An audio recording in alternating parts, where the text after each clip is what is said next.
Yo, Top Billin, shout outs to Universal for sending your boy the Fast and Furious 8 movie collection. I'm a huge fan of the Fast and Furious franchise ever since the very first one. Listen, in my opinion, the Fast and Furious franchise is the greatest franchise of our generation. I have seen most of these in the movie theater, but getting a chance to own all 8 of them, and now the 9th one is out.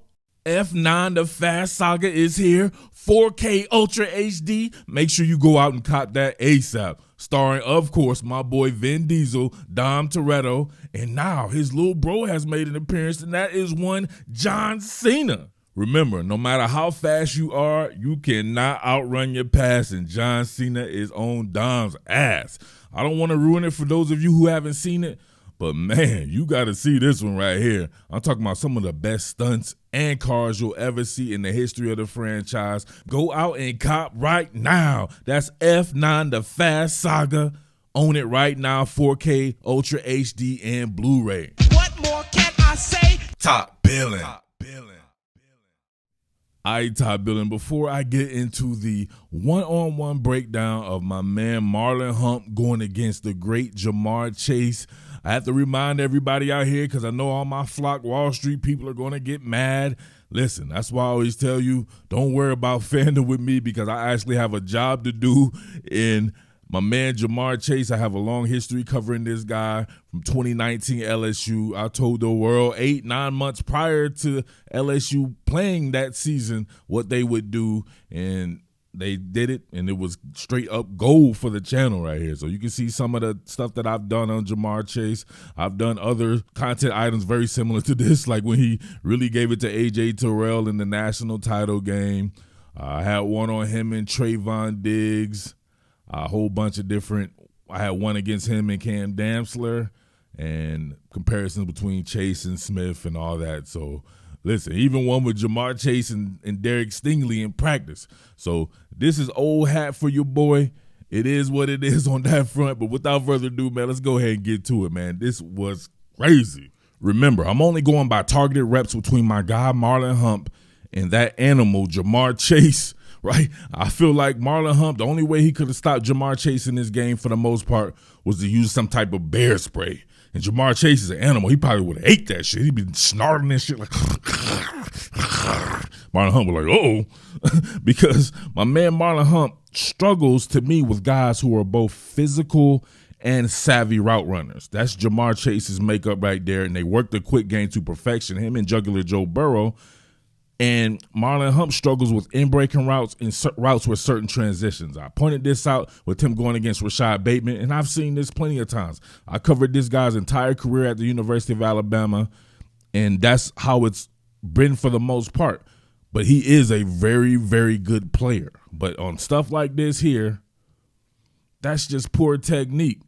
That is just poor technique. You're pretty much pulling the ripcord when you do something like this, right? You should have just pulled that mace up out of your pants and just maced his ass, because if you're going to do like this, you're going to play press man coverage. You're already going to commit to a side, so you're giving up inside leverage here, or you're playing with inside leverage here, but then you're committing with two hands. You're supposed to take that right hand, jab to that left shoulder pad just to get yourself in position, turn and flip those hips.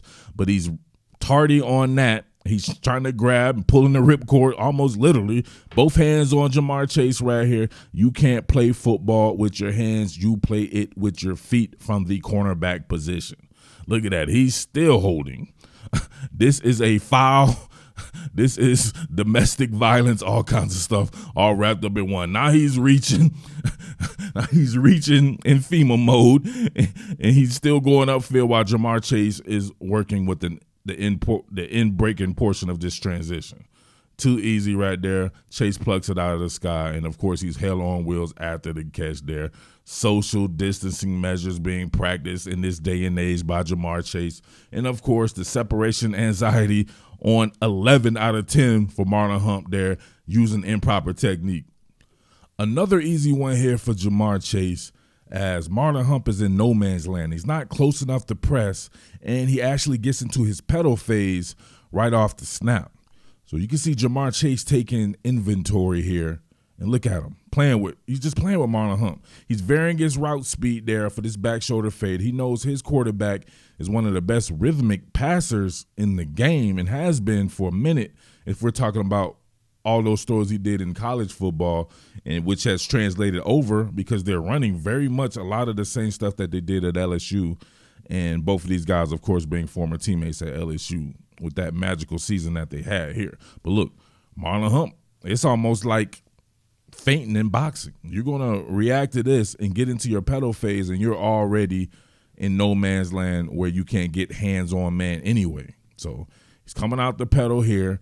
Watch this. When you do that and you're in no man's land, you automatically are out leveraged due to spacing. Jamar Chase already has his spacing, so he took inventory on that, and he understands this. All he has to do is vary his route speed, and Marlon Humphrey will be at his mercy. So, look, it's almost like he's lollygagging because he knows Burrow's going to put it where it needs to be, and Humphrey is not going to be able to decrease the space in the proper amount of time on his back shoulder fade here. Even with Humphrey's long-ass arms, he can barely get a fingertip on him, and look at the space here. There's no way he can go gadget his arms and be able to get a back shoulder fade like this. He needed to have decreased the space prior to that and just stayed in the hip pocket. I didn't get the beginning of this particular clip, but I remember singing and thinking, how do you play with outside leverage and still give up in the outside? That makes no sense. And then he had to hold again. He's back in FEMA mode holding. And he's just lucky Joe Burrow did not go to Jamar Chase in this instance right here, because you cannot play with outside leverage and still get beat to the outside. Jamar Chase sticking that foot in the ground, like I always say, man, a lot of these kids have that basketball background, and covering this kid, Jamar Chase, when he was in high school, I covered him in high school. That man played basketball, has a very good basketball background. He uses a lot of these moves on the field that he did on the court, sticking that foot in the ground, just like my boy Allen Iverson from the great state of Virginia, out here getting this man crossed up, making him hold again. So this could have been problematic right here, but Burrow didn't see it. But thank God the ref didn't see it either. That would have been a free penalty right there. And let's be real right here. That looks like Marlon Hump is holding Jamar Chase's pockets, like they're out there on the yard in the penitentiary.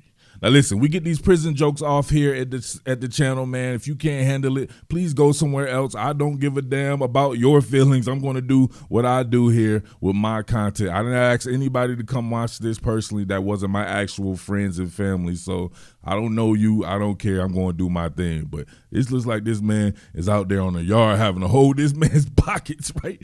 That man took that man's entire commissary. Jamar Chase was a straight beast in this game. I cannot wait for round 2, because knowing Marlon Hump and the competitor that he is, man, he's going to be circling that date on the calendar, man. I hope they put him right back in shadow coverage, have him cover Jamar Chase so he can take his hands out of his pockets for the first time this season and show that man what the great Marlon Hump is all about. Round 2 is going to be must-see TV.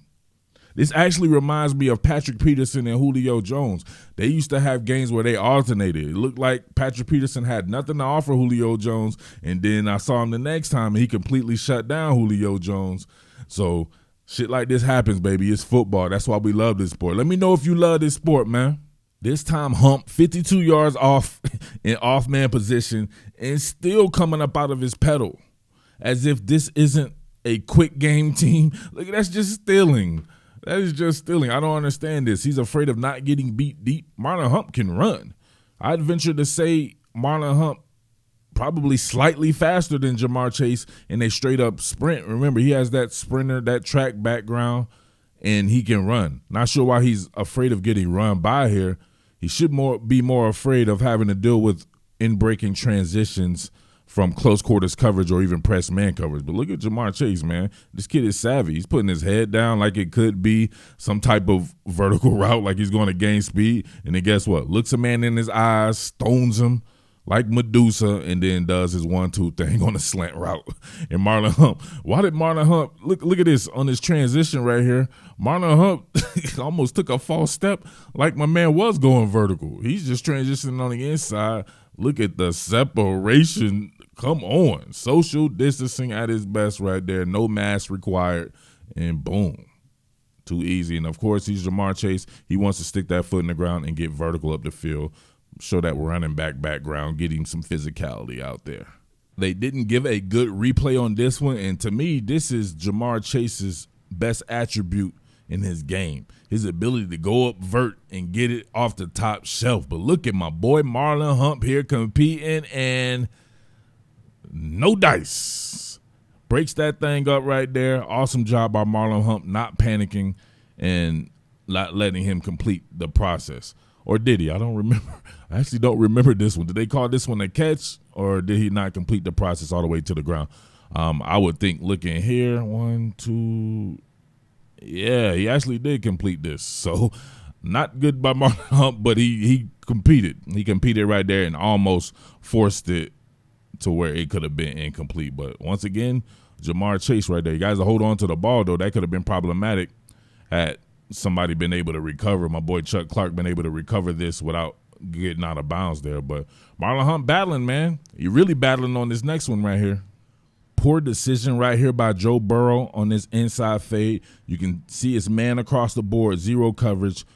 Deshaun Elliott right here matched up on the running back, or pretty much playing like a quarter of the field, or however they would divvy that out here. And you can see also, if they were to have this particular route right here with this man coverage go to the outside, Marlon Humphrey, 900 yards off the ball, what stops them from just throwing a quick slant here? And he's not going to be able to tackle. Well, he's a great tackler himself there, but it'll be really tough to tackle Jamar Chase on a quick slant with a two-way goal at that, but being able to be in that much space. So not a good call by Wink Martindale here, but great result. Look at him. Great job by Marlon Humphrey right here, staying patient, knowing that the end zone is his friend this time. He can't get run by.